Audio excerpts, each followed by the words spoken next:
Ladies and gentlemen, welcome to the Daytime Looker Podcast. I am your host, Tessie McNasty. With me is Alex. Today, we're talking about the Ballad of Miriam Rodriguez. But before we begin, we always start the podcast off with a toast.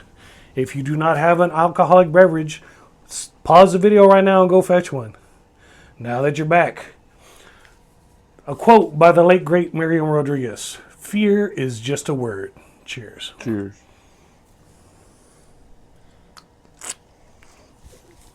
In Mexico, in 2006, the violence between the cartels was getting pretty rough. So President Felipe Calderon decided he was going to start the war on drugs in Mexico. And it's not the war on drugs that we had in the United States, where it's just Nancy Reagan saying, just say no, and Pee Wee Herman frying turn it around and... Yeah. Don't do what I'm doing, kids. Yeah. This is crack. Rock cocaine. It's not that kind of war on drugs. It was like a literal war. So like before 2006, there was violence. It was cartel on cartel usually. Nobody went out and targeted Mexican citizens. But in 2006, it's escalated because now the government and the cartels were shooting each other in the streets. And yeah, every once in a while, an innocent bystander got shot. But it was still like an unwritten rule that nobody was going to target the Mexican citizens. The Gulf Cartel decided that since we're fighting the military, since we're fighting the Mexican government, let's hire some ex-military and build up a nice little military of our own to combat the government. So they enlisted a bunch of ex-military and created the Zetas, which just worked for the Gulf Cartel. Okay. But by 2010, the Zetas decided, why the fuck are we doing all the heavy lifting? Why are we doing all the fighting? And then the Gulf Cartel people are getting all the money. Let's just split, and then we can have our own cartel, and then we can make all the money. So they did, and that was in 2010, and that is when Mexico became a failed state, because before, the cartels followed the unwritten rule that we're not going to target Mexican citizens. The Zetas did not give a fuck. The Zetas just came in and killed everybody. The Zetas would directly target Mexican citizens just for fun. And in 2011, the Zetas took over a city called San Fernando in Tamaulipas. Now, San Fernando was the home of Miriam Rodriguez. She was a woman that was married to a man, and they owned a Western wear store. So they sold like cowboy hats and cowboy boots and shit like that. So they're doing all right. They were, middle class. They weren't super rich, but they definitely weren't struggling. Eventually, Miriam divorced her husband because he kept fucking around on her, and she moved to McAllen, Texas. So in 2014, in McAllen, Texas, Miriam gets a call that her youngest daughter, Karen, was kidnapped. So she's crying. She's getting on a bus from McAllen, Texas, back to San Fernando, Tamaulipas. And on the bus, she can't control herself. She's just crying and weeping, and some man sits down and talks to her. He ends up being the father of a man who is a lieutenant in the Mexican Marines. Lieutenant Alex, by the way. Oh. Just a happy coincidence. Not him, it's a different Alex. That wasn't me. So he writes down his number on a piece of paper and hands it to Miriam. Miriam sticks it in her purse and forgets about it. She makes it back home. The kidnappers have demanded from Karen's father 1 million pesos to be delivered by 3 p.m. the next day. They call and put Karen on the phone, and Karen says, Dad, it's just about the money. Just give them the money and they'll release me. It's not about anything else. It's just about the money. She keeps stressing that over and over again. The last day that she's seen, she was having, dinner with a cousin. And like in the middle of the dinner, she gets a phone call, and Karen just stands up from the meal, doesn't finish the food or anything, says, I have to give my friend Ulysses a ride. And she gets out and leaves. She's last seen driving down Main Street in her truck at 7 p.m. Everybody's like, well, who the fuck's Ulysses? The family doesn't know who Ulysses is. The cousin doesn't know who Ulysses is. Nobody knows who Ulysses is. She just says she needs to give him a ride and takes off. That was at 7 p.m. At 10 p.m., that's when the dad receives the phone call asking for 1 million pesos. 1 million pesos, by the way, is $77,000 in American money. Back then? Or currently? Back then. Okay. I don't know what it is currently. So, fortunate for the Rodriguez family, but probably not so fortunate for the state of affairs in Mexico. This is 2014. By them, kidnapping had become so common that the banks actually had ransom money loans. Really? Because the family didn't have $1,000,000 laying around. They were business owners. All their money was tied up in the Western wear store. So they go to the bank, and, the dad's well known at the bank because he's taken out business loans there before. And they're like, "Oh, come in, Mr. Rodriguez. Yes, we have the standard ransom loan paperwork right here. Just fill out. It's just a formality." No way. Yeah, that's the state of affairs in Mexico in 2014. He's only approved for 200,000 pesos. They don't give him the full million. He calls the kidnappers, and the kidnappers says, "That's fine." Apparently, a ransom demand in Mexico is more like a negotiation. Yeah, it's not just like a hardcore demand. If you don't give it, your daughter's dead. Yeah. It's like the bank will only give me 200,000. Like, okay, bring it. So they set up the arrangement to drop off the money and collect the daughter. They go to the handoff spot. A cherry red Ford Explorer pulls up, and a kid jumps out and runs up to the car. The dad hands the duffel bag full of pesos out of the car and says, "So where's Karen?" And the kid says, "She'll be in the cemetery in 20 minutes. Exactly. My eyes raised that when I saw that too. Because if you're trying to reassure a family, you don't want to make the drop-off spot at a cemetery. That was pretty fucked up. But it might be foreshadowing of the future because they go to the cemetery and they wait the rest of the day until dark, and nobody ever drops off Karen. Oh. Yep. They call the kidnappers back, and they're like, "What's up?" And they're like, "Oh, it was raining. It was too hard to rain. It was too hard to drop her off in the rain. Don't worry, we'll drop her off soon. It's not a big deal." Time passes. Miriam's driving out in the street, and that same cherry red Ford Explorer pulls up in front of her and brakes and cuts her off. And the guy driving says, "Meet me at this restaurant." So they go and meet at the restaurant. Miriam gets out. The dude sitting at the table introduces himself as Sama, S-A-M-A. Sama, and the kid sitting next to him is the one that jumped out of the car and grabbed the bag in the first place. So they're eating, they're having dinner. Sama goes, "Listen, I just need 1,600 more pesos, and we'll bring Karen right home to you." So Marianne's like, "Well, feels like I'm kind of getting fucked around, but what am I going to do? I'm not going to say no and just let my daughter die." So somehow she scrapes together the 1,600 and gives it to Sama.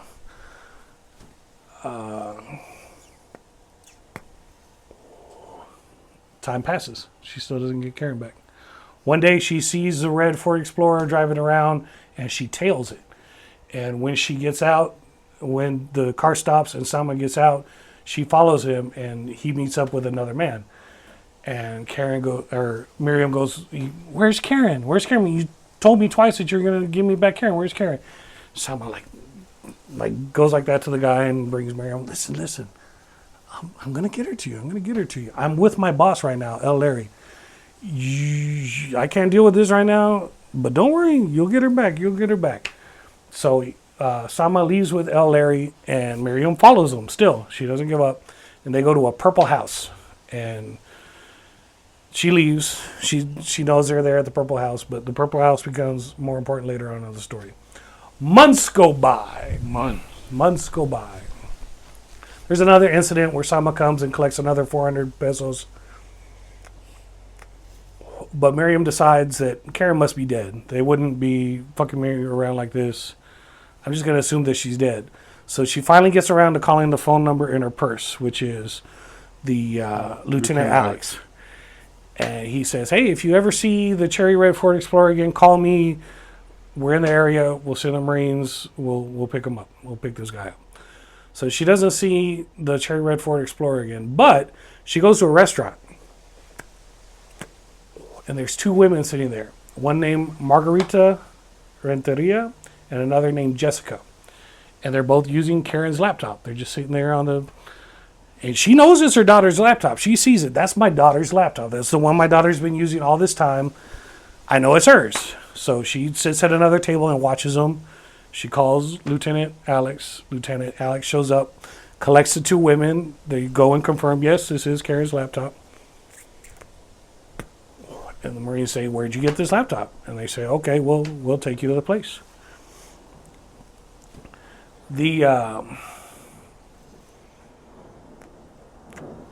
This woman, Margarita Renteria, apparently she has her own little kidnapping ring going on with her boyfriend El Tigre. And she knows this because Miriam's son-in-law, the one that's married to her other daughter, almost gets kidnapped. He's driving with his son, which would be Miriam's grandson, and all of a sudden a minivan pulls out in front of him and gets him off. The sliding door on the minivan slides open, and Margarita comes out with a fucking AR-15 and says, "Pull over and get in this van."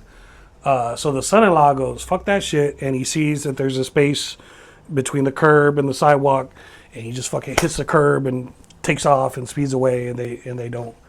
He doesn't get kidnapped. The son doesn't get kidnapped, right. But they're freaked out, and he remembers the woman's face, and it turns out it's the same woman. The Marines take Margarita and Jessica, and they take them out to a field called Basurero. It's right next to the city's town dump. Okay. It's just a field next to the town dump. They give Miriam, the mother, a Marine's uniform. So number one, she can identify whoever they see. Number two, she blends in with the rest of the Marines. They don't give her a gun or anything. She's not out there doing anything. Right. But they just want her to blend in, so they give her the Marine uniform and take them with her. As they pull up to the Basurero, 4 Zetas are there, and they start firing on the Marines. So the Marines just fucking unleash. Boom, boom, boom, boom, boom. They kill all 4 Zetas, and they get down. They start looking around. Apparently, they find a bunch of kidnapped victims. One dude's, "Oh, thank God, you got here in time. They were about to cut my head off today. If you hadn't freed me, I'd be dead." And so a few are there. Karen is not one of them. They do find some other kidnapped victims who are already dead. There's a pile of bodies. One of the dead people in the pile is a pregnant woman. So the Marines ask Margarita and Jessica, "Why'd you kill this pregnant woman?" And they're like, "We called the family. The family didn't pay the ransom, so we killed her." And so the Marines get pissed off, and they just execute Margarita and Jessica right there. Boom, boom. Boom. So Miriam decides, holy shit, the Marines are just as bad as the Zetas. They don't give a fuck. They just show up and kill everything. Right. And she doesn't want all the Zetas killed. She wants somebody there to question to find out where the fuck Karen is, right? She looks around the Basurero. She finds Karen's scarf. She finds a seat cushion from Karen's truck. But they don't find... She goes through all the dead bodies. They don't find Karen. So that incident's over. She leaves. She's driving around a little bit. And a Jeep pulls out and cuts her off. And Sama gets out again. Sama goes, "Hey, the heat got a little too hot in San Fernando. I had to skip down to Ciudad Victoria, and I got rid of the cherry red Ford Explorer. I'm driving this Jeep now. Here's my brand new phone number. I want you to have it.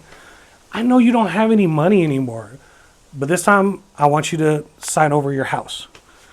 Don't worry, Karen's still alive. I'm going to get her to you. I just need you to sign over the house." So Miriam goes home.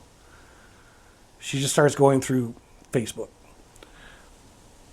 This is back in 2014 when Facebook was still popular. Okay. So the original Zetas back in 2010 when they first broke away, those were hardened military men. They didn't go around posting shit on Facebook. They didn't go around bragging about what the fuck they did. But unfortunately, when you go to war against the government or if you go to war with another cartel, a lot of people get killed. Yep. So all the old school guys are all dead. And new, younger Zetas have been recruited to replace them. And these motherfuckers don't give a fuck. These motherfuckers are posing with... Yeah, they're posing with their AR-15s on Facebook. They're posing with big piles of money. Fucking... Nice. I don't know if you've ever been on cartel TikTok. Every once in a while, cartel TikTok comes up on my For You page.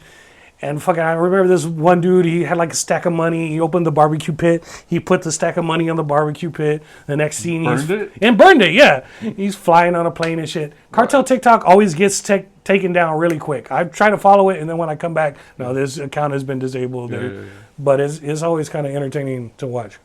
Anyway, so these young kids are posting themselves all over Facebook. She finds a picture of Sama. Sama is posing with his girlfriend. His girlfriend is wearing a uniform for an ice cream shop. That's her ice cream shop. So Miriam looks it up. That ice cream shop has 4 locations in Ciudad Victoria, which is where he told her that he was at now. Okay. So she goes and drives over to Ciudad Victoria, and she just starts staking out those 4 ice cream places. Before she does that, she dyes her hair bright red. Now, I have a theory about this. She says it's to disguise herself. So she's saying, like, if my hair is bright red, nobody's going to look at my face, they're going to look at my hair. My theory is nature has a way of telling you when things are poisonous. The little poisonous frogs are always like brightly neon colored. Yep. The coral snakes, they got the red and yellow stripe touching. I believe when a human being dyes their hair a bright neon color, it's nature's way of telling you, don't touch it. That's toxic. So I believe that at this point, Miriam has entered her toxic phase. She stakes out the 4 locations until she finally sees the girlfriend coming out of one after work. She's like, okay, this is the one. So she stakes out that location until Sama comes to pick her up from work one time. She's like, okay, this is definitely it. So she follows Sama and the girlfriend home to their house in Ciudad Victoria. She then goes back to San Fernando. Apparently, at some point in her career, she worked for the Department of Health in Mexico. Okay. So she goes and puts on her old uniform. She finds her government ID, which is now expired, but she sticks it in like one of those little laminated things that go around your neck. And like nobody's going to check the expiration date on a fucking ID. So she goes to the block that she follows Sama home to, and she starts taking a census. I'm with the government. I'm just here to collect data, names, date of birth, every adult that's living here in the house. Sure. She starts on one end of the block, goes all the way down, goes past Sama's house, collects the info from Sama's house, goes all the way down to the end of the block just to not be suspicious. Right. You can't just show up at one door. You know, make it look like you're actually doing what you say you're doing. So now she's got Sama's real name, which is not Sama. I don't know what it is, but it's not Sama. She's got his date of birth, and she's got his address. Fuck, I didn't bring the book out. So she goes to the police. Says, this is the man that kidnapped my daughter. This is the man that's already extracted 3 different payments from me. Here's his real name. Here's his address. Here's his date of birth. Go arrest him. Apparently, it takes a lot of paperwork and a lot of time to get the cops to do what they're supposed to do in Mexico. So she had to fill out a long paperwork request form. And I was going to read it off to you, but I didn't bring the book out, so it's long and boring anyway. I'm not right. Just understand that it's long and boring.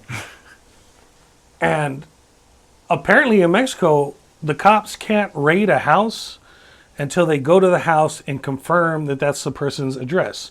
So you got a cop knocking on your door, toot. Oh, hello, Mr. Sama. I just wanted to make sure you live here. Yeah, I live here. Okay. And then they go back, and then they plan the raid to come back. Typically, when a cop knocks at your house in Mexico, everybody goes, oh, there's a raid coming. It's time to move. Yeah, so apparently raids aren't all that successful in Mexico. But they didn't even get around to confirming his address. Before they even get out there to do that, Sama and his girlfriend have already moved to a different location. So she's gone. I just want you to realize, whoever's out there watching there, this is what socialism looks like. All these people are saying, if we just need more government, we can solve all our problems. But more government doesn't solve problems.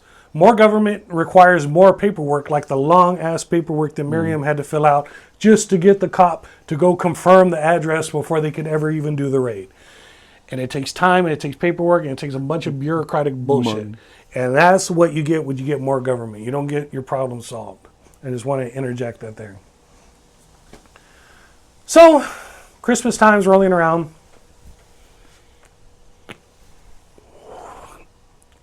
Her son is working the Western wear store, and he sees a guy come out and start trying on hats. He's like, this guy looks familiar. He's like, oh, fuck, that's Sama. That's the dude that kidnapped my sister. So he calls her mom, his Miriam calls. By this time, she's made a friend in the police department named Mariano de la Fuente. And Mariano de la Fuente has promised her, listen, don't fuck around with all this paperwork bullshit. You see something, you call me, I'll show up. Okay? So the son's there fucking tracking Sama's like doing his Christmas shopping. And Mariano finally shows up and they arrest Sama. Sama gets into the confession booth and he's like, it wasn't me. It was a dude named Sakan. It was a dude named El Chapo. And it was a dude named Cristiano. I had nothing to do with it. I heard that they had kidnapped her. So I was like, oh, I can get some money out of this by pretending like I was the one that kidnapped her. What? No But way. I was really not the one who kidnapped her. So Sakan was actually one of the 4 Zetas that was killed at the Basurero. Yeah. El Chapo is already in prison. He turns up El Chepo. It's El Chepo, not Chapo. El Chapo is somebody else. Someone else. This is El Chepo. Sorry, I apologize if I said the wrong thing. He's actually Jessica's boyfriend, the girl that the Marines executed. Okay. And he's already in prison for a different thing. It has nothing to do with the kidnapping. But Sakan goes, I could tell you where Cristiano sells his weed. And the cops go, okay. So they go to the place where Cristiano sells weed. They find him. They arrest him. Cristiano is the little boy that had jumped out of the red Ford Explorer and picked up the bag in the first place. So obviously he's not the one. Kidnapper. He's not the kidnapper. He's just some punk ass kid. But anyway, they arrest him and he gets the confessional and he's like, Sama's lying. I don't know why he's saying I'm the one. El Larry is the boss of the Zetas in San Fernando. I'm just some fucking kid. Yeah. But he goes, I can tell you where Karen's body is buried, though. So he says, he keeps calling Karen La Güera. Apparently she's light-skinned, blonde hair, Mexican. He's like, the La Güera was killed because we found pictures on her phone of her giving rides in her truck to some Gulf cartel members.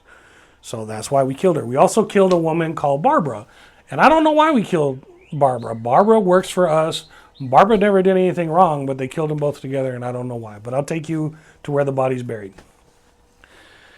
He takes the cops back to El Basurero, the same field, where they had searched before and couldn't find Karen. And he goes, that's where they were buried. It looks like somebody's come through and dug up the 2 bodies, and there's like a fucking hole with the 2 bodies. Or not with the 2 bodies, but where empty. Empty hole in the ground. So Miriam's still very upset. You know, at least she has confirmation that what she suspected was true, that Karen's been killed. But she doesn't even have the remains to give him a proper funeral. Give her a proper funeral. 9 months go by. And here I'd like to introduce you to a random dude named Carlos. So Carlos was a friend of the family. He was a mechanic. And he was supposed to show up the day of the kidnapping to fix Karen's truck. So when she was kidnapped, he disappeared. Nobody could find him. Nobody had no idea where he was. Miriam found him on Facebook and had been messaging him. And he keeps saying, I don't want to talk to you. Leave me alone. I have nothing to do with this. He keeps rejecting her. Finally, 9 months later, Miriam convinces Carlos to come back and say what the fuck is going on. Say what the fuck happened that day. So we finally get the only complete first-hand account of what happened to Karen on her last day on this earth. You want to hear it? Sure. Here it goes. Carlos shows up to fix her truck. 2 men walk out of Karen's house. Carlos asks for Karen. The 2 men go, Karen's not here.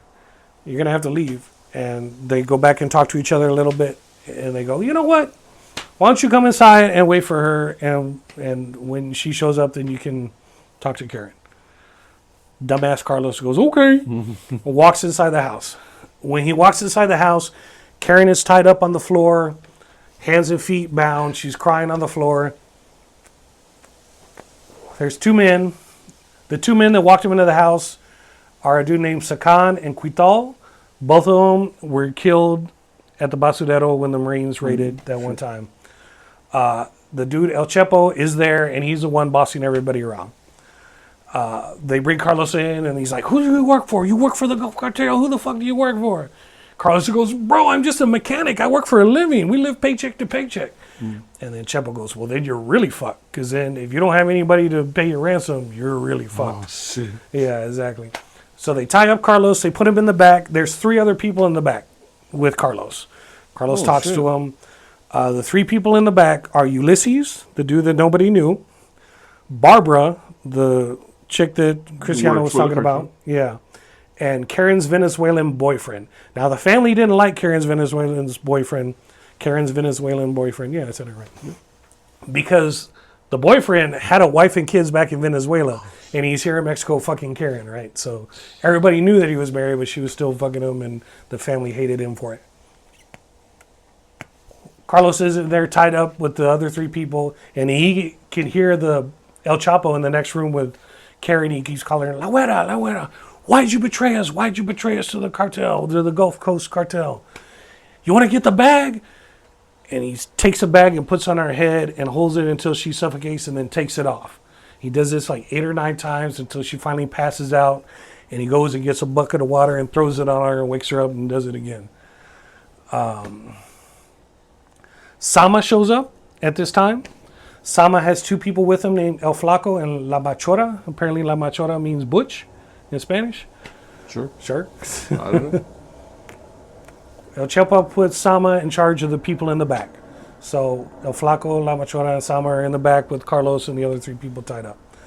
They take Ulysses out to interrogate him, and they got him on his knees, and they're talking to him. And he's like, "Man, please, can you just take off my boots? My boots are really uncomfortable in this position." And La Machora starts jumping on his calves as he's on his knees. "Are they comfortable now? Are they comfortable now?" Exactly.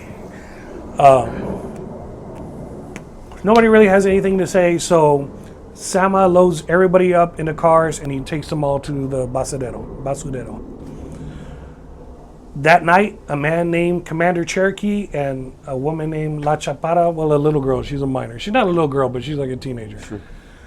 They show up. Now, La Chapara was actually a childhood friend of Karen's, which is not uncommon. San Fernando's not a huge city. Sure. It's not a small little village, but it's not a huge city. A lot of the people know each other from there. But La Chapara works as a lookout for the Zeta, so they position her on the road coming in so she can let everybody know if a car is approaching. Yeah. They spend the night there. In the morning, some dude named El Quique arrives, unties everybody, and gives everybody water. Sama then starts collecting phone numbers, and he says, "Okay, give me your phone number, whoever you think's going to pay the ransom." And he starts making phone calls all day, trying to collect ransoms on everybody, including Karen. That's when they call Karen's dad and let him know that if they don't pay 1,000,000 pesos by the next day, she's going to die. The day after that, Commander Cherokee collects everybody to move them to a different location. As they're leaving, La Machora grabs Karen by the hair, says, "This is because you're so pretty," and throws her on the ground and just starts beating the fuck out of her. And everybody's just kind of standing around watching. When she's done, they pick her up and they load her and take everybody to the next location. What? At the different location, Ulysses understands that nobody's going to pay his ransom. So Ulysses says, "I will come work for the Zetas as long as you don't kill me," which apparently is also another common practice in Mexico. If you don't have anybody to pay your ransom, you could just like say, "Hey, I'll just work for you. I'll work off this ransom debt." Sure. And that's actually how El Flaco and La Chapara ended up in the Zetas, because they were originally kidnapped victims and their family couldn't pay the ransoms. They're like, "Don't kill me. I'll just do whatever you want me to do." And the Zetas accept this because they're at war with the government and the other cartels, so their members keep dying, so they got to keep recruiting from somewhere. So Ulysses is freed, and he's now a Zeta. An older man in his mid-30s shows up, and I say older man, even though we're 40. He's still a kid to us, but a 30-year-old shows up, and he's the older guy because everybody else is in their 20s, except for La Chapada, who's a teenager, and Cristiano, who's a teenager. And this man is called El Mario.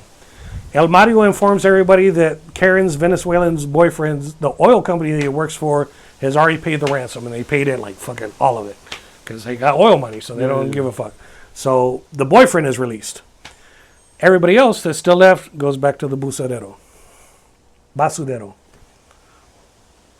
Once they get there, Cherokee gives the order for Karen and Barbara to be executed. Cherokee throws a rope over a tree branch, makes a noose, puts it around Karen's neck. El Quique starts pulling on the rope to choke her, and Quital starts digging a grave nearby to put both the bodies of Karen and Barbara in it. Carlos, a mechanic, is shoved into a trunk and driven away, and they let him go, which is the weird part of the story, because why the fuck would you leave a witness?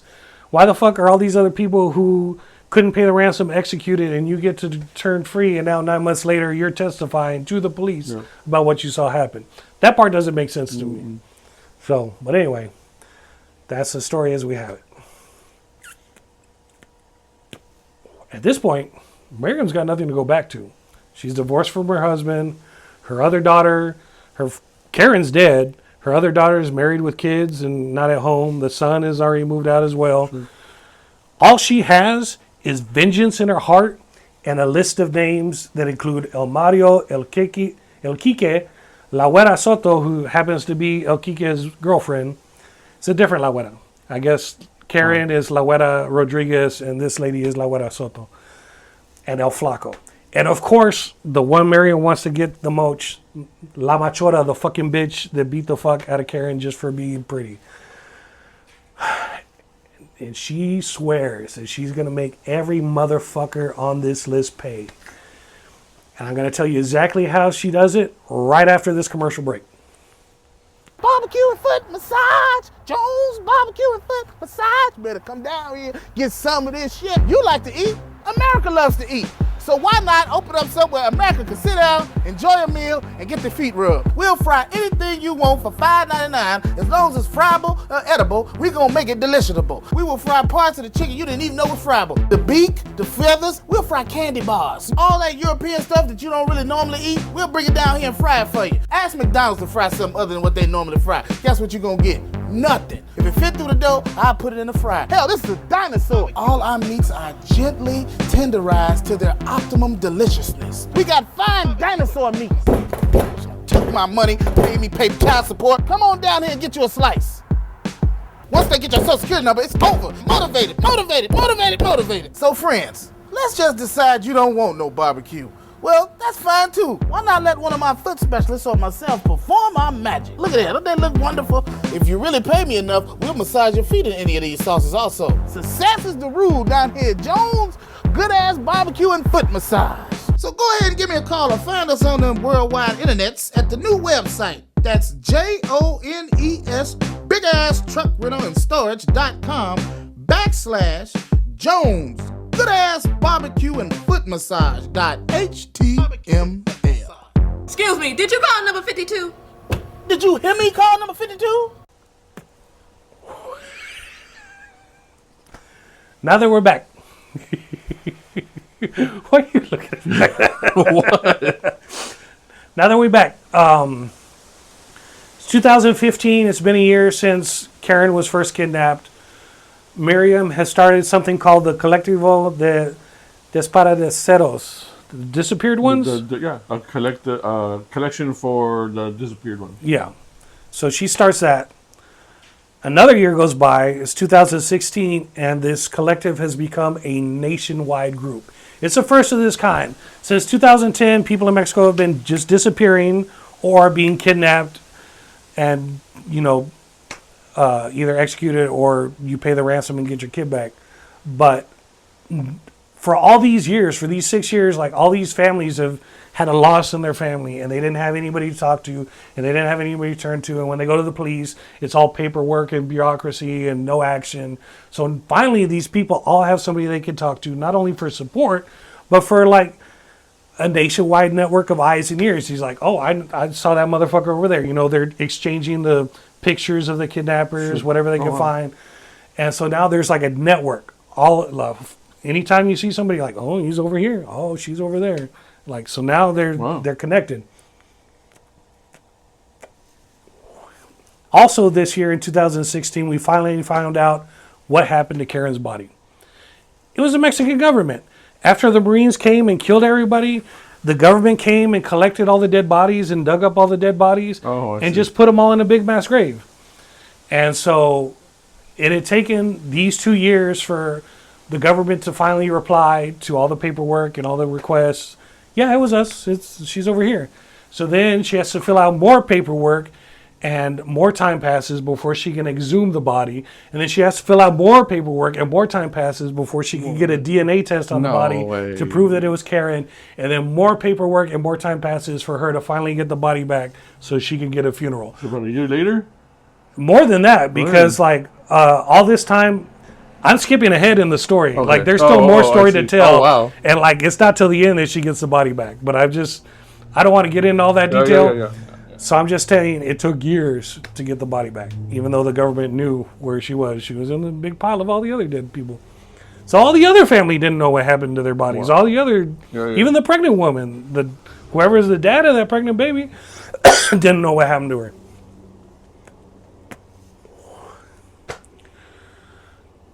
Her friend, Mariano de la Fuente, the police guy, he's been promoted. He's now like some big wig in charge of all the police across the state because he's been using Miriam's network, the Colectivo. Oh. Like every time he's like, I can't find these people, he goes to Miriam. Miriam puts it out and like, oh, they're over here. And so like all the police are like, how the fuck do you get everybody arrested so fast? It's like, because he's using Miriam's network. But that's also good for Miriam because now she's got a friend that's a higher up in the police and she can actually get shit done. At this point, since the 2 years has passed, both El Flaco and Commander Cherokee have been arrested for other crimes that had nothing to do with Karen. So Miriam crosses them off the list. There's a kid called the Florist. Now, the Florist is somebody that Miriam knew before all this happened. Oh, look, it's a neighborhood dog. What's up, homie? Like, damn. That scared the fuck out of you. Yeah, it did. I didn't expect that. This kid dropped out of school to sell flowers because his family was destitute and they needed the money. They couldn't afford him to go to school. He had to sell flowers. So every time he would sell flowers in the same little plaza that Miriam's Western wear store was in. So every time she saw that kid, she would feed that kid. She was like, come here, I'm feeding my daughters. You come eat as well. Just because he was a scrawny little kid that looked like he wasn't getting fed enough. So he got recruited by the Zetas not because, he wanted to be a big wheeling cartel member.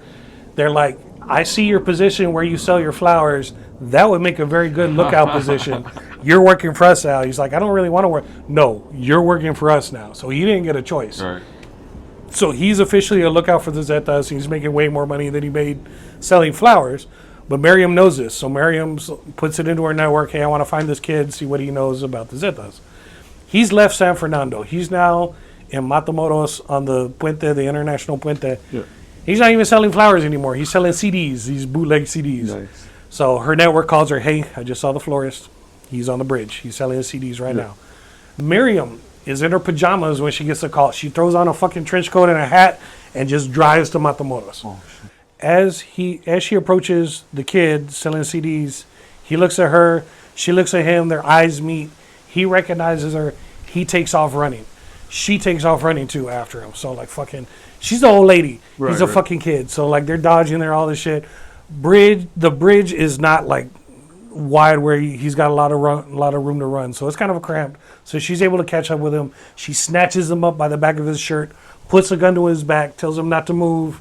The police will be here shortly. Calls Mariano. The police show up. They arrest him. He didn't know. He wasn't much help. But Miriam is able to track down El Mario. It appears that El Mario is a car salesman in his day job. He's not just a Zeta. He also is a car dealer. So she goes to his dealership. She tracks him down to his home address. That night, she breaks into his house and holds him at fucking gunpoint. Tells him, don't move, I'm going to fucking shoot you. The cops will be here shortly. Cops never show up. Oh, no way. Yeah, so she's just standing there. They're just standing there. She's holding the gun on him. Eventually, she's like, all right, these cops aren't showing up. So she takes a picture of him with her cell phone. And he looks like really scared in the picture. And she's like, at least I have this. So she leaves. She goes back to the police and gives him a handwritten map. This is where his house is, motherfuckers. Eventually, they go and arrest him. I was just saying she didn't have to fill out all that paperwork, make sure knock on his door. No, at this point, it's El Mario. She's just dealing with, not El Mario, Mariano de la Fuente. Right. He's the big wig, so Oh, he can get shit done without all the paperwork. Okay. So, I don't know where he was that night. Apparently, he was too busy to show up. But eventually, they show up to his house and arrest El Mario. At El Mario's trial, he hires a big, high, expensive lawyer. And when Carlos comes up to testify about what he saw, there's inconsistencies in his stories between, his first confession and what he says on his testimony on trial. So the lawyers are able to use that to convince the jury that he's not guilty. Or, somebody's holding the jury's loved ones for hostage or something. The jury says not guilty. He walks off scot-free. Nothing happens to El Mario. Miriam returns back to the purple house that she had followed Sama to the first time. She goes inside that. It's abandoned, but all the Zetas have tagged their names on the walls. So she's taking pictures of all the nicknames of all the Zetas, establishing that they were at least all in this house together. She's then going on Facebook and matching the names on the wall to the names on the... Because they go by the same nicknames on Facebook. They're not putting their real name, they're putting their nicknames. And matching the pictures to the nicknames, to the names on the wall. And the fucking Zetas are commenting on each other's fucking Facebook page. They're just talking about fucking illegal shit out in the open on Facebook. Because they're all fucking dumb. And they know probably nobody's going to do shit about it.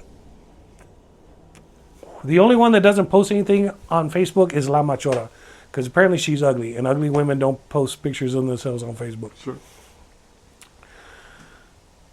In all of Miriam's stakeouts, she's staking out the prison that Cherokee's at, and she sees La Chapada. And she figures out that La Chapada is actually Cherokee's girlfriend, and that's why she's visiting him in prison.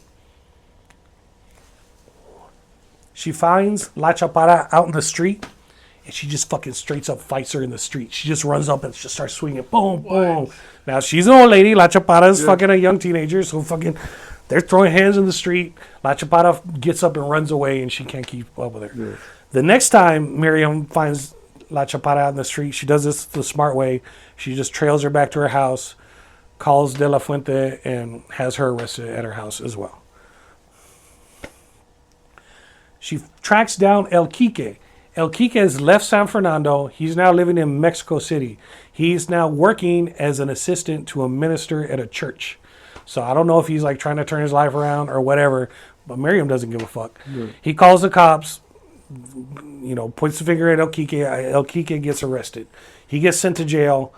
Not long after he's put in prison in Ciudad Victoria, which apparently they separate the cartels by prison. This is the prison for the Zetas. This is the prison for the Gulf cartel. This is the prison for the... Because they don't want all the infighting in prison. So all the Zetas are kept at Ciudad Victoria. Not long after Quique is put in jail, there's a big prison break of a bunch of Zetas, and El Quique is one of them. And it's not until this point that Miriam goes, you know what, my life's probably in danger. I don't know why she thought, all this time that, she could do all this shit and, nobody was going to try to kill her. But she's like, I have a feeling that, he's out and he's probably going to come after me for me getting him into prison. She confirms with her network, and her network confirms, yes, there has been a hit put out on your life, and it originated from the prison in Ciudad Victoria. Miriam tracks down La Güera Soto, who is Quique's girlfriend. She's working as a nanny in Mexico City. She stakes out the people's house that she's nannying for. And as soon as she leaves work, Miriam gets out of her car and just runs up and tackles her. There's a scuffle, and Miriam lands on her leg the wrong way. And for the rest of her life, after that, she walks with a limp. She has, kind of like you, she's walking with a cane everywhere. But they do arrest La Güera Soto and put her in prison. On Mother's Day, 2017... Miriam's coming home from work. There's a white truck parked outside of her house. As she gets out of her car and starts walking up her driveway, two men step out of the white truck, shoot Miriam in her own driveway. They take her to the hospital. She dies in the hospital. Oh, no. So what did Miriam accomplish? Did she accomplish all the vengeance she swore on the Zetas? Not so much. Not sure. Yeah, probably not. Cristiano, La Chapara, El Flaco. No, not El Flaco. The Flores, Cristiano, and La Chapara were all minors. And apparently it's a law in Mexico that if you're convicted as a minor, the max sentence that you can get is just 5 years. So all three of those people are out already since then, because this was back in 2017. Well, 16. El Mario, as we know, got off scot-free because he had a nice lawyer. The only one she really got off the street was Sama, which is a good thing. So at least one. She got one. Sure. She got one off the street. And apparently he's not the one that kidnapped her. No, he is the one. I know, but yeah, he lied. He lied, right? Yeah. I didn't do it. I heard it. Yeah, I heard it. I only heard about it. And the one that she really wanted, most of her vengeance burned for La Machora because she's the one that beat the fuck out of Karen just because she was pretty. And because she never posted on Facebook, nobody ever found her. None of her network could find her. Nobody could find her. La Machora just kind of disappeared off the face of the earth. Wow. In my opinion, the big accomplishment she made was the collectible. Because for the first time, all these people that have experienced all this heartache, they finally had somebody else to talk to. They were finally able to get some shit done. Unfortunately, after Miriam's death, anytime you get people together, there's always fucking politics. So the collectible splintered off into a bunch of different groups. It's no longer a nationwide collective. They no longer have eyes and ears all across Mexico.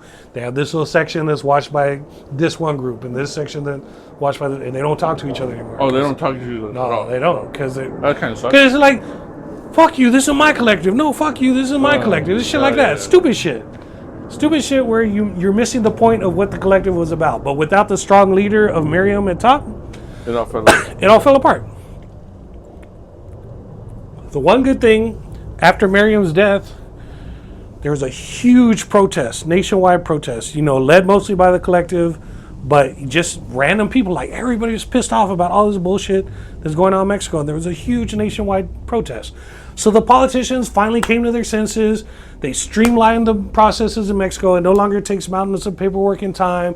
They actually started paying the cops more so that they can not be bribed so easily. And they finally started equipping the cops better so they can deal with these fucking military grade cartels that they were dealing with.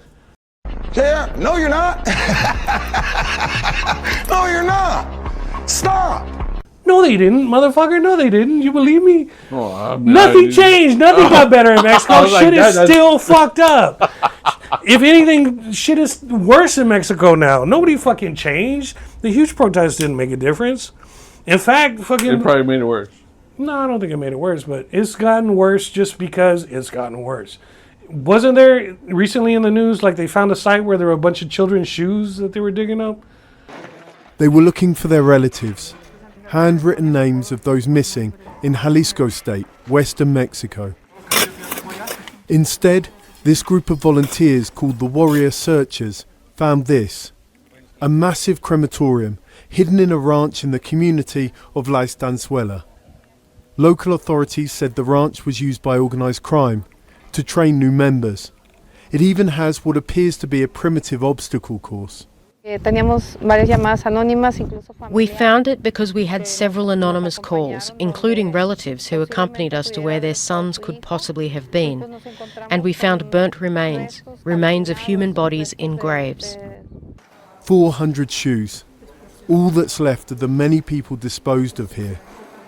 There's no way of knowing how they died, but the volunteers found ovens hidden under the earth, presumably where they were burnt. The strange thing, local authorities seized the ranch 5 months ago, but reported none of the infrastructure. You didn't hear about that? I didn't hear about that. Okay, well, yeah, it's gotten worse in Mexico. It hasn't gotten better. So what did she accomplish? Nothing. Not much. Well, she got some off the she street. got one. She got one. And, for the time that the collective existed, it was actually really effective. Now, listen, I told you all that so I could show you this video. Would you kill for your child? No. No. I don't think I would kill for my children, but I do think I would be mouthy enough that somebody might murder me standing up for my children. Kill for your kid? Would I kill for my kid? Yeah. Oh. No. Maybe? Is that an answer? Maybe. I'm willing to do whatever it takes as long as it's legal. I mean, it'd take a lot. Like, that's a big thing to do. I'm not just gonna go out and randomly kill people. Kill somebody? Yeah. Oh gosh, I don't know. I don't know how to answer that. Abso-fucking-lutely. Absolutely, yeah. Absolutely, yeah. So that's come knocking on my door and see how much lead you can eat. So that's my gut reaction as well. I would definitely kill for my kids, especially if it was something in the moment. You know, they're trying to fucking. I'm walking with my kid in the hand. They try to snatch him up. I'm gonna fucking stab a motherfucker. I'm gonna pull my knife, hopefully smoother than that, and cut a motherfucker. But thinking about it, you know, if something happened, like, because nobody snatched up Karen while Miriam was watching. Sure. It just happened and she disappeared. Right. And if one of my cats just disappeared like that, it would probably take a while to find out what happened. And you know, I've got two other kids to take care of, and so I'd probably wait till my youngest turned 18. There's a famous quote that says, "Revenge is best served cold." Is a dish with. So like once the youngest turned 18, I'm like, okay, here's your $529 for college. You know, and I got you moved out of the house. Okay, Daddy's got to go take care of business. Hopefully I come home, but if I don't. Fucking, at least you're set up. At least, yeah. So, yeah, I'd definitely kill for my kids. I know my wife would kill for my kids. Yeah. Because we're sitting here, like, watching shows and, like, something happens and she's like, if any of those motherfuckers did that to my kid, I'd fucking cut their balls off. I was like, okay, babe. I'd probably have to be the one going, let's wait until it's night. We'll put the ski mask on. We got to do this sensibly. So I would have to be the one to hold her back. But it just freaked me out that there were so many people in that video saying, they're like, no, I wouldn't kill for my kids.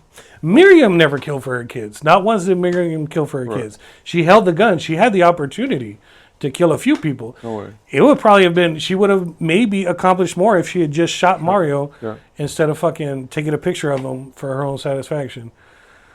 So I don't know. It's a fucking... No, there is zero question in my mind. Zero question. Yeah. Yeah. You can kill for your kids. Yeah. Of course. We, a few years ago, we took a concealed handgun license course, right? Mm-hmm. And reason we did it is because we had an incident happen at the house. Oh shit! But long story short, we always had it in our mind it's us or them, right? Yeah. And I sure ain't hell. It ain't gonna be me. Yeah, exactly. You know, so yeah, we have a few guns and stuff like that around the house, but you know, and the kids were really young when we first bought our first one. I think Nathan was, I don't know, like 5 or something like that. And so my whole thing is, if you're gonna have guns in the house, educate your kids. On it. Oh yeah. Right. And it's exactly what I did. Without having ammo or anything in the house, I laid a towel out on the table, and I put the pistol down, and I went to the other room and I got a toy gun from my son and put it on there, right? And I called the kids over and I said, "There's a difference between a toy pistol and a real pistol." Yeah. You know, and here, hold your brother's gun. This is a toy one. Now hold this one, and they're like, "Oh, this is heavy." Yeah. Right. And they're like, I said, so real versus not real. Yeah. The not real one can probably hurt you. You know, you can bomb somebody, but it's not gonna fucking. It's not gonna, really injure you, right? Yeah. I said this one will not only injure you, but it's potentially to kill you. Yeah. Right. And this one here is only to protect the house, protect us, right? So if you're in our room and you see somebody touch it, don't fucking. I was like, please let us know, because it's very, very dangerous. Yeah. Right. So, and I let them touch it and look at it. Get the mystery out of it. You're right. Yeah. Because now you're not. Because if you're like curious anymore, right? Yeah, exactly. You're like, and so if you make something mysterious and like you can't ever touch this, then like the first time they see it, of course they're gonna touch it. But if you're like, here you go, this is how it, you pull the thing back. So I educated them on it, and then when Nathan turned 8, I actually took him down to the shooting range, Nice. and he shot his first pistol. It was a 22, but he shot his own pistol. I have taken Sarah down to the shooting range. Alexis shows no interest in it. Sure. But it just I've always taught them it's for protection. And it's not like I'm gonna go out and kill everyone. No. But will I kill for my children? Yes. If they step through that door, yes. fucking yeah. Yes. No, they don't even need to step on the door. Through the door. they cross the grass. Yeah, that's private property. It's all on me, buddy. I think in Texas they're required to break in before you can legally do it. No. No? You can do it on the grass? No, as long as they step foot on your property. Yeah. Yep. Even your neighbor can shoot somebody on my property? On your property if you give your neighbor permission. You got my permission. Yeah, absolutely. Hey, you got. We're good. Yeah, so. I didn't know that. You educated me on something. Yeah. My dad had always taught me when he, showed me his gun. He's like, you never point this at anything unless you intend to destroy it. Yeah. If you're pointing at a target, you intend to destroy that target. Yep. If you're pointing at a person, you intend to destroy that person. Even if it's not loaded, no matter what. No matter what. Don't point at Always anything unless you intend to destroy it. Yep. I remember we were in Arkansas with my uncle, and we were shooting out there. And my uncle is a fucking dumbass. He's dead now. But, like... He gets shot? No, he was like the gun jammed or something. He was trying to clear the jam, and he was doing that like this, and I was standing right there, and I'm like, motherfucker, didn't your dad ever teach you not to fucking point that at anything that you don't want to destroy? And my dad was standing right there, and he didn't say anything, and it's like, man, fuck, bro, don't.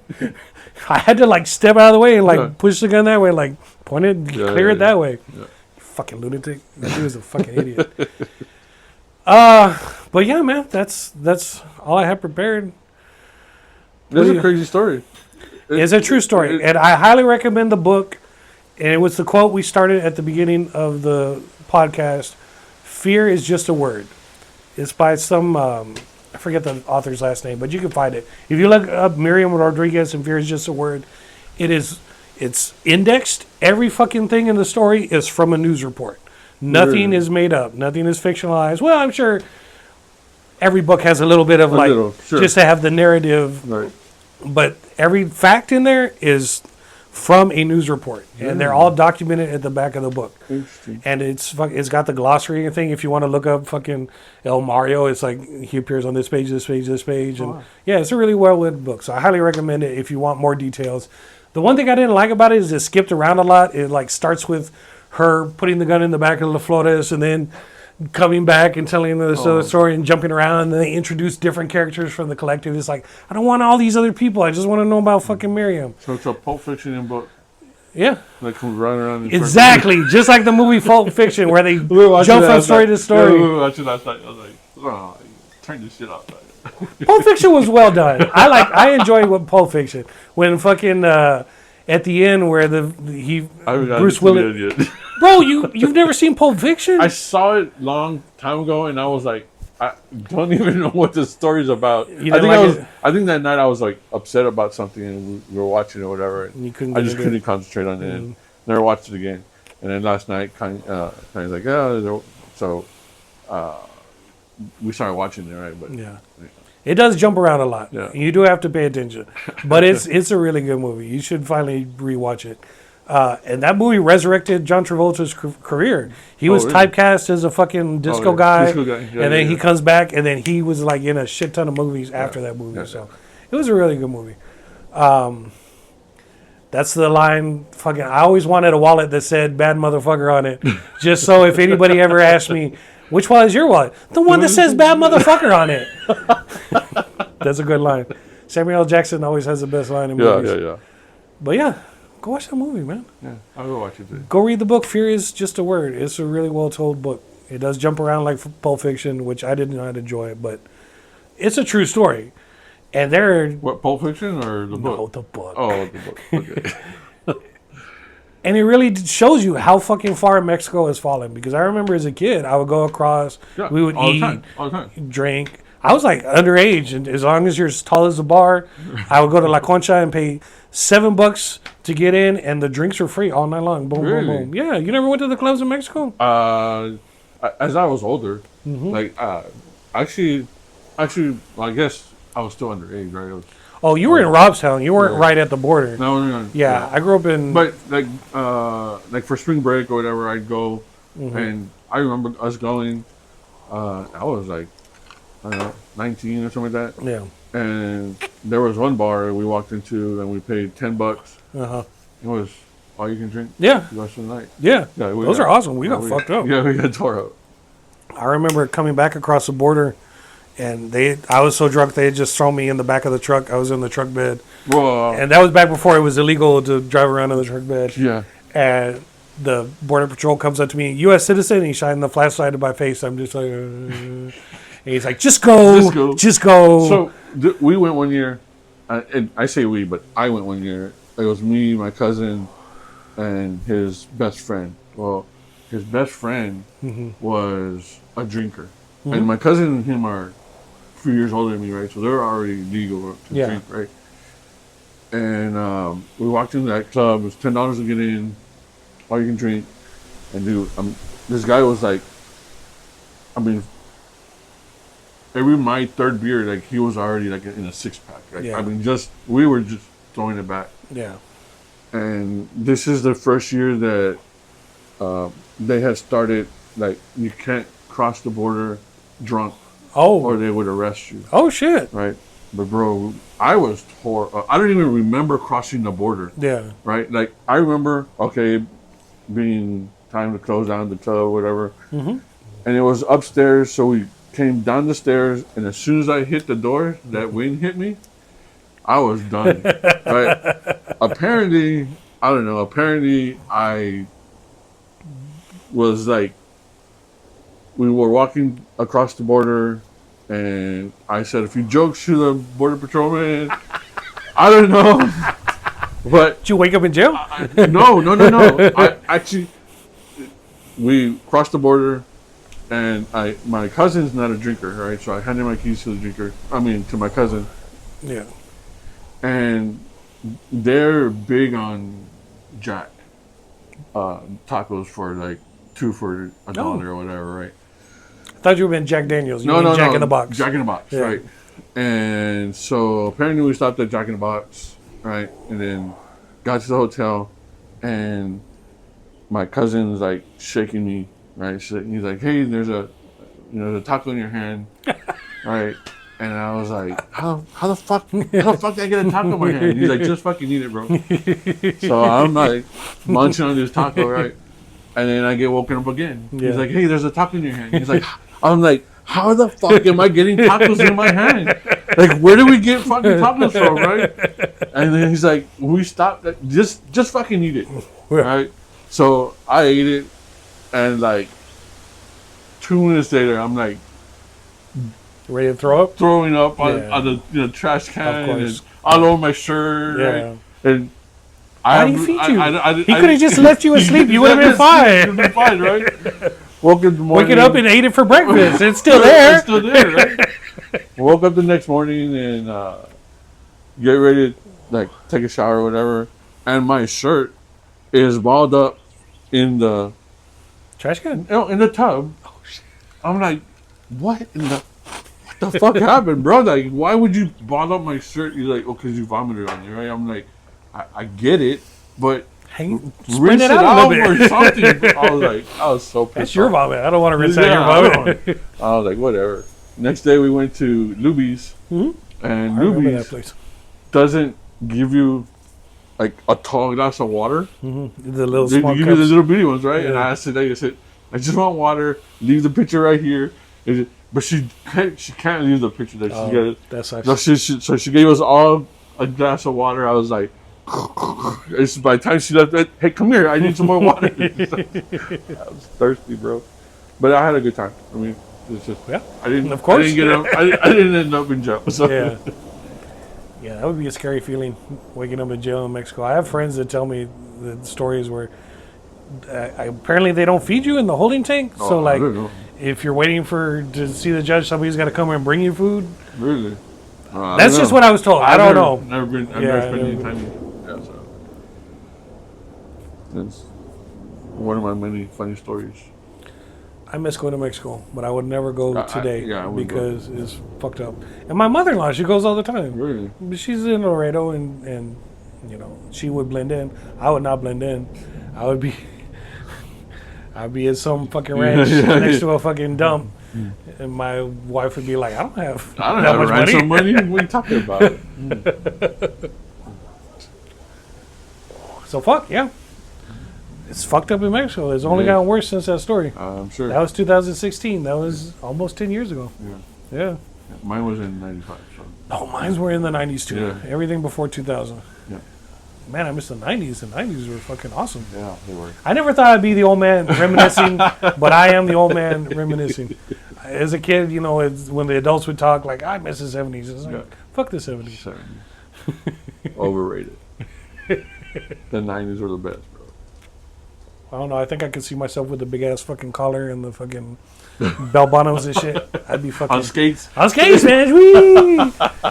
We used to take the kids roller skating when they were younger all the time. That was fun. And my wife is a really good roller skater, and I taught myself because I was falling on my ass a lot. So I finally got to where we used to roller skate when we were younger, right? Yeah. And we took the kids when they were younger.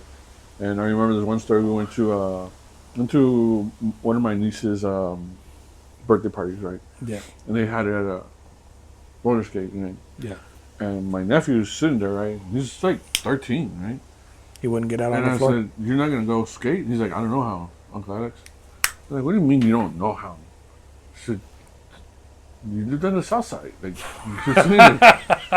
nothing else to do. There's nothing else to do, right?" Like, and he's like, "No." I was like, "Go get some skates, bro." Yeah. He's like, "What?" I said, "Go get some skates. I'll put them on and I'll show you how to skate." He's like, "You're gonna show me?" I said, "It's not hard." I said, "You know how to walk, you know how to skate. Just gotta keep your balance." And he's like, "Okay." I said, "Just point them out and walk."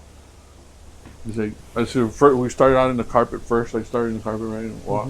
And then as you walk, push yourself. Yeah. Right? And then the foot that you're gonna push off is sideways and the other one is straight. Yeah. So and then go you straight. Change it back and And forth. you change it back and forth, right? Yeah. And then so like within 10 minutes he was out there. Nice. You know, running around. That's not bad. I was like, took me a lot longer than 10 minutes. You didn't have a good teacher. I didn't have a good teacher. Fuck it, it was me. I'm not a good teacher. The thing about roller skating, I guess, especially when you're 30 or 40, it wears the fuck out of your legs. Like the next day, my legs are just sore from top to bottom, just from trying to maintain. Because if you lean too far forward, you lean too far back, you're done. Like you got to be like, and that's how I look when I'm skating.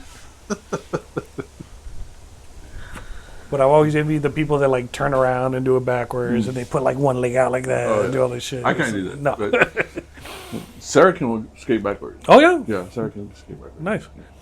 And they went skating. It's just like walking backwards. Backwards, yeah. Some people can't even do that. So.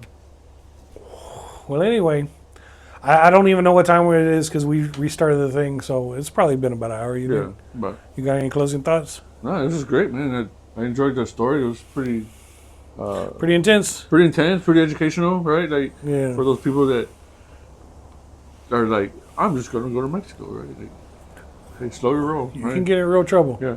I think like some of the tourist attractions are safe. Like if you go to like I'm sure the big tourist spots like what is Cancun, it? Cancun and shit like that. Puerto Vallarta, stuff like that, right? Yeah. I'm sure. But I think if you're just like popping across the border, that's not a good place to be. Yeah. Unless you blend in with everybody else, and I don't blend in. Just dirty your shirt, pants, wear some big pants. Start calling myself El Güero. El Güero. Call me El Güero, Or Miklo. White on the outside, brown on the inside. Yeah. So this is pretty good. It's pretty educational. Yeah. It's gonna be hard to like. I'm gonna have to do a AI for all the visuals because there's no pictures in the book. They don't even use their real names in the book. Really? Everybody's just a fucking nickname. I don't know if the dude was scared of getting popped or something. I'm sure. Yeah. But who knows if those people are even still alive? You know that cartel life is not a long life. No, it's not. Yeah. All right, stay safe. I'm gonna try to blow a big puff of smoke in my. Did you see the little visual up here above our heads? Mm-mm. You didn't watch my last little short? Watch this. Watch this.